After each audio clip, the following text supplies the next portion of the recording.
Tem mais uma aqui da Jovem Pan, vamos ver. Convenções eleitorais deste ano termina em 5 de agosto, na quarta-feira. Muitos partidos aproveitam esse fim de semana, então, para fazer suas reuniões e oficializar os registros de candidatos. Foi o caso do Partido Missão, que fez o evento aqui em São Paulo para dar visibilidade a Renan Santos. Detalhes na reportagem de Matheus Dias. Depois de uma convenção modesta, realizada de forma remota há 2 semanas, para confirmar a candidatura de Renan Santos à presidência, o lançamento do plano de governo de Modesto. Modesta, né?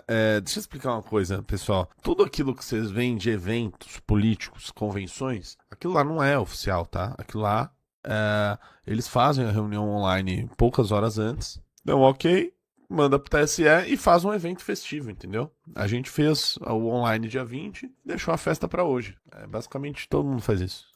Não teve nada. O Congresso Nacional do Partido foi realizado na Casa de Eventos Complexo Tempo, no bairro da Moca. O evento teve loja do partido com direito a bonés vendidos a R$100 e bonecos a R$500. Cardápio de bebidas com latas de cerveja vendidas a R$18 e pacotes open bar. O evento teve a venda de ingressos ao público, com valores que variaram entre R$94 e R$7.000. Os valores chamaram a atenção porque o Partido Missão conta com um orçamento reduzido de R$3,3 milhões do fundo eleitoral para distribuir entre as candidaturas, com exceção da campanha presidencial. Assim, o evento de lançamento do plano de governo pode ser interpretado como mais uma tentativa de levantar fundos para a campanha. Renan Santos chegou a realizar uma vaquinha virtual para a campanha que, segundo levantamentos da sigla, já arrecadou 1,17 milhão. O plano de governo, denominado de Livro Amarelo, também estava à venda e continha o que o partido defende seguir em caso de vitória nas urnas. Trechos em destaque como a desfavelização do país em 10 anos, reformas do Estado voltadas à sustentabilidade fiscal, com meta de gerar uma economia de mais de R$1 trilhão em 5 anos, medidas de combate ao crime organizado e a substituição do Bolsa Família por um modelo de frentes de trabalho, a princípio sem extinguir os projetos sociais, segundo o candidato à presidência, Renan Santos.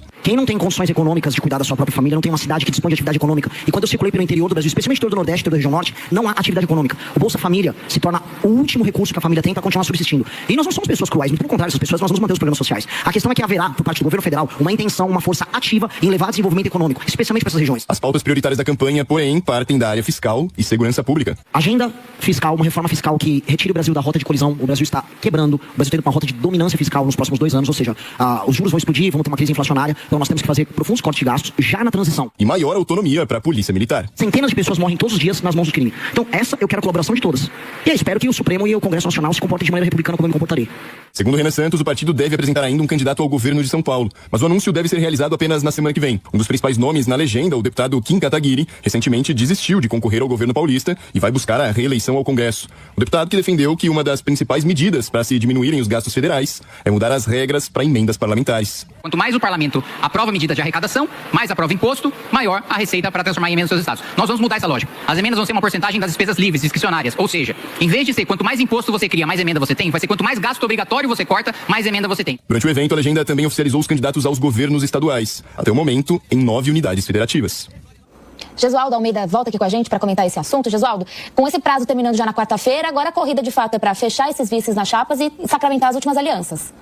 Danúbia, quem fez, quem não fez, não faz mais, né? Acaba quarta-feira a possibilidade de qualquer registro. Alguns ficaram pelo caminho, alguns que alçavam cargos maiores deixaram de fazê-lo. Vamos citar o próprio Kim Kataguiri, que no primeiro momento assanhou-se em ser candidato a governador, que viu que não era viável. No âmbito nacional, Joaquim Barbosa, Paulo Rebelo e tantos outros nomes que colocaram-se à disposição e acabaram não se consolidando como nomes viáveis e, portanto, abortando essa perspectiva eleitoral. O Renan Santos surge como um nome alternativo a esse establishment político que nós temos hoje. Tivemos o lançamento da sua campanha agora, da sua candidatura agora oficial, nessa balada eleitoral, com combos, com bebidas, com música, um modo muito diferente daquilo que é habitual. E o Renan Santos quer vestir essa carapuça de ser diferente, de ser essa possível terceira alternativa aos nomes polarizados de Lula e de Flávio Bolsonaro, com os quais ele não tem compromisso nenhum e tem batido pesado. Ele tem sido esse nome que tanto acusa o lulismo quanto o bolsonarismo de serem apenas polos invertidos da mesma situação política e tende a surfar. Conversei com alguns marqueteiros que dizem que ele tem um apoio muito expressivo entre os mais jovens, uma comunicação digital muito grande, e que a tendência é que ele chegue até 10%. Não tem, nesse momento, uma candidatura a presidente viabilizada, com vistas a uma vitória, mas passa a ser um nome de realce nacional, com vistas, inclusive, em 2030 ou outro cargo intermediário nesse período eleitoral. Será, talvez, a grande diversão dos debates eleitorais, com esse seu jeito muito contundente de falar, e, como ele disse, estraçalharia os seus adversários nos eventuais debates. Tende a crescer, claro, vai ganhar muito votos nessa pirâmide mais baixa do público eleitoral dos jovens, e esses jovens que estão absolutamente desgostosos com tudo que a política tem mostrado ao longo dos anos, que querem mudança, e ele, Renan Santos, se apresenta como grande nome dessa mudança. Lembro também um detalhe,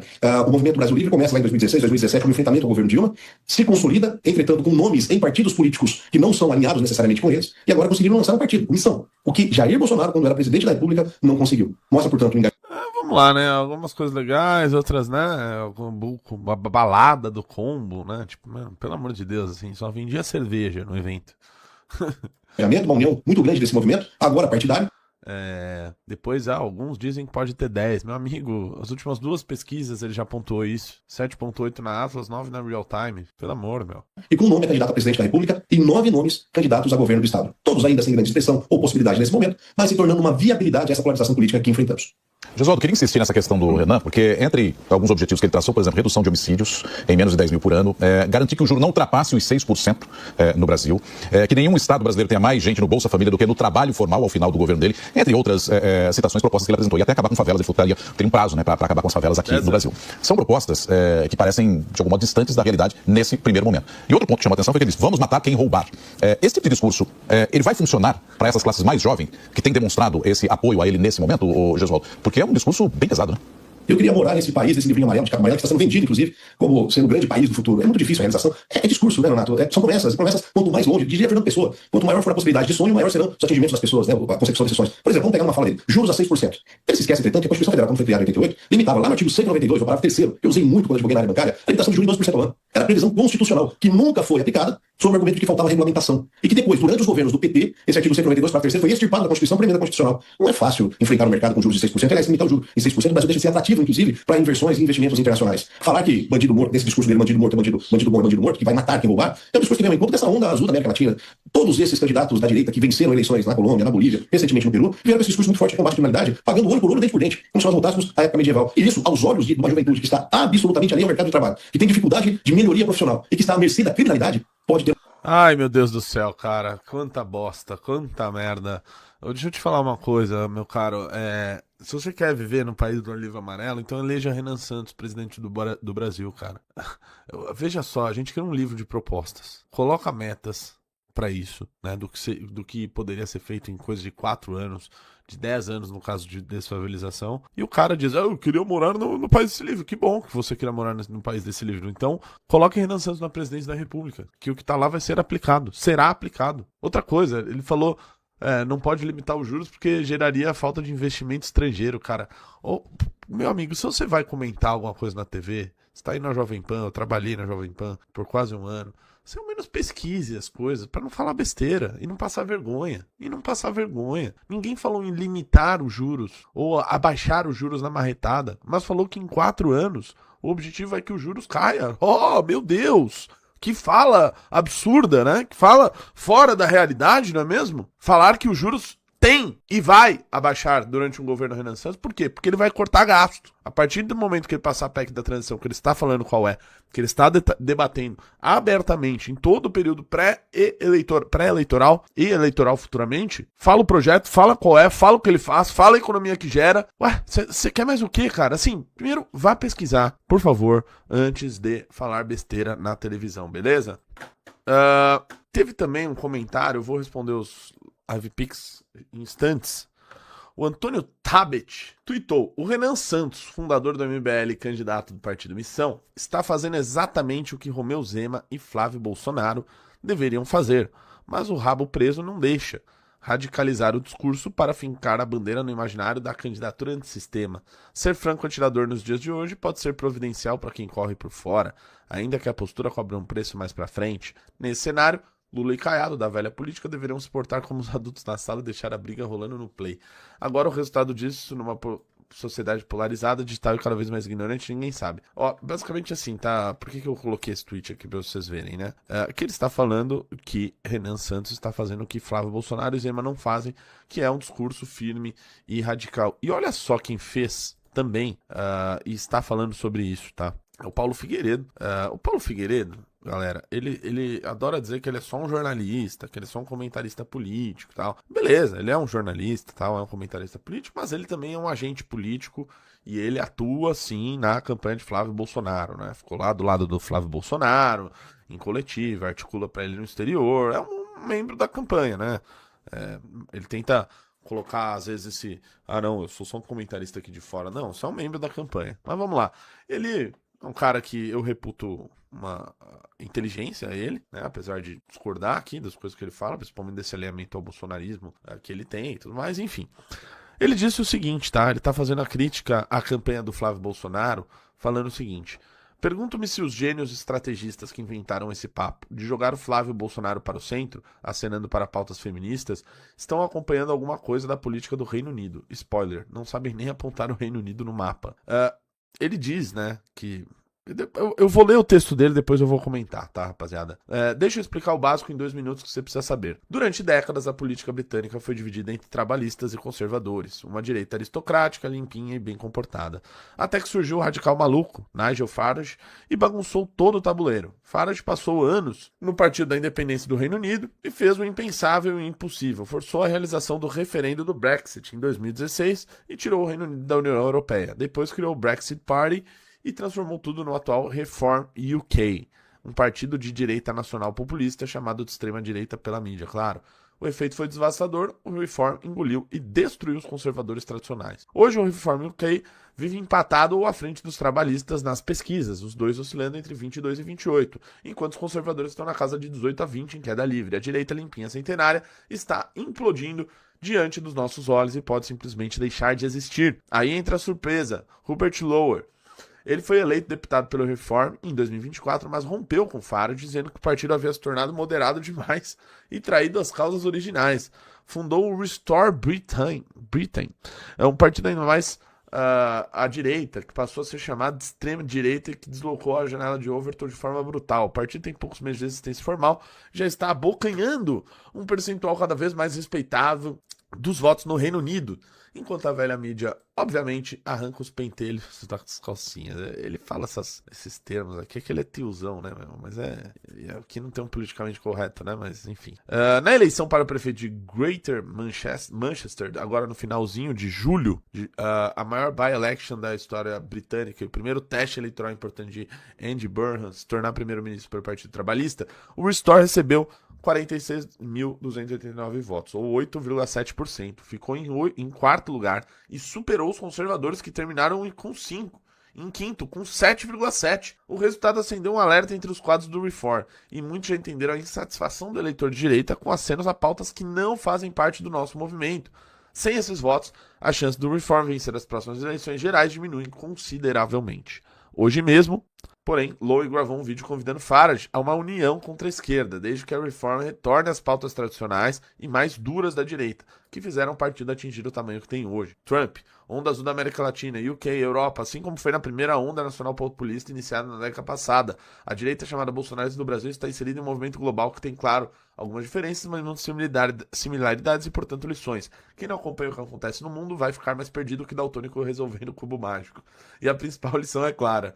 As pessoas estão cada vez mais revoltadas com o establishment e querem candidatos que expressem essa revolta sem filtro.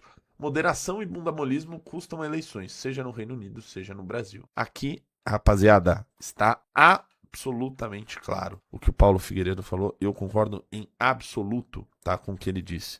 O ponto da análise dele que está errada, o que está errada na análise dele, é que não é que estão jogando o Flávio Bolsonaro para o centro. O Flávio Bolsonaro e a trajetória política dele, deste vagabundo, ladrão, é a de um político do Centrão. Esse sujeito era ligado à banda podre do Rio de Janeiro, fez política assim a vida inteira. Foi eleito deputado estadual no Rio de Janeiro aos 20 anos de idade, 21 anos de idade, e passou a sua trajetória inteira fazendo rachadinha, cometendo crimes aí dos mais diversos, se aliando a tudo que tem de mais podre, né? A rachadinha, o peculato, que era inclusive tocado pelo pai dele. Então, cara, você espera o que disso? Veja esse bosta lá como senador, votou a favor do fundo eleitoral lá várias vezes e todas ele, errei, apertei errado. Foi contra a CPI da Lava Toga, então a posição dele sempre foi essa de centrão.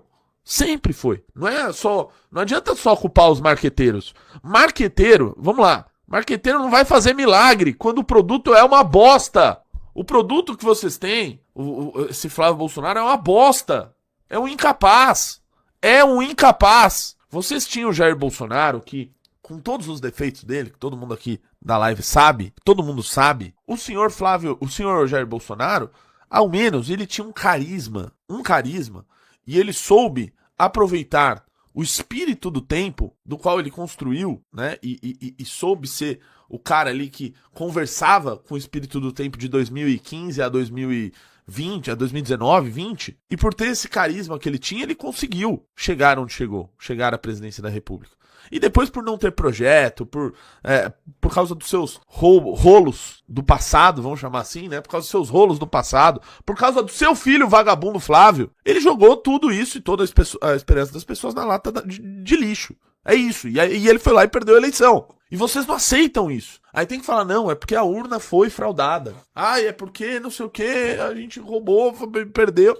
Não, vocês perderam por incompetência desta bosta do governo, que foi o governo do Jair Bolsonaro. Vocês ficam o tempo inteiro falando do Bolsonaro hipotético. É o Bolsonaro hipotético. É o Bolsonaro do presídio de Pedrinhas e de não sei o que. Bolsonaro não fez nada disso. Nada. Mas o STF não deixou. Vocês ficaram o tempo inteiro sendo ombudsman do próprio governo. Ombudsman do próprio governo o tempo inteiro. Eu não consigo fazer. Eu não consigo. Por quê? Porque não tinha plano nenhum. Mas ao menos, eleitoralmente, vocês tinham um produto que conversava naquele momento com o espírito do tempo. Com um sujeito que tem um carisma. Tem um carisma grande, tá? Tem um carisma grande. Eu tive com o Jair Bolsonaro, acho que 2 vezes. A primeira vez que eu vi ele foi em 2015. Nem lembro se eu já contei essa história. Foi em 2015. No Salão Verde da Câmara dos Deputados. Uma das minhas primeiras vezes em Brasília. Em 2015, acho que fevereiro, março.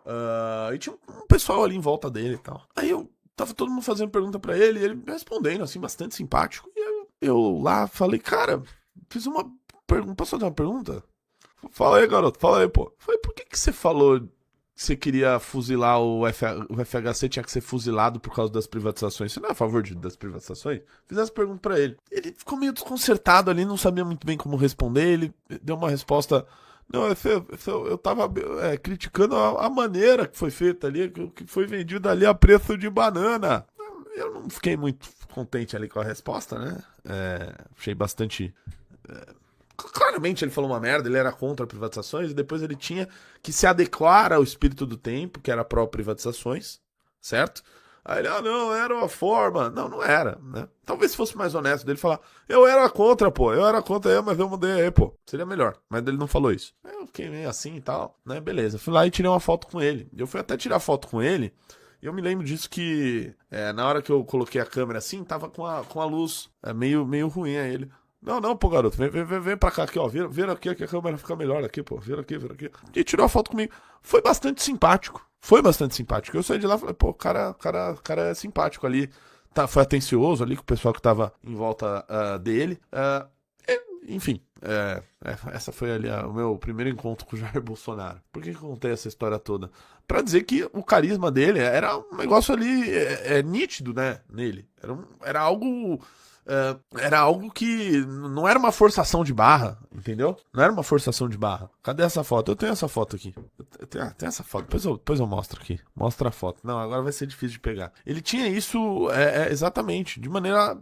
saltava, assim, o carisma dele. Então, assim, ele tinha um produto que era eleitoral, adequado ao espírito do tempo, com uma figura muito carismática. Ponto. Era isso. Agora, o que vocês têm hoje com o Flávio Bolsonaro é uma bosta. É um pedaço de bosta enlatado. Não adianta tentar colocar um outro rótulo. Não adianta tentar colocar um outro frasco. Ainda vai ser bosta dentro. E sendo bosta, não há o que fazer. Não adianta, é a comunicação. Igual eu falava no governo Bolsonaro, o problema é a comunicação. Não, é o governo que é uma bosta, porra. Não é a comunicação. Entendeu? A mesma coisa agora, não são os marqueteiros. É o produto. De resto, a análise aqui do Paulo Figueiredo tá correta.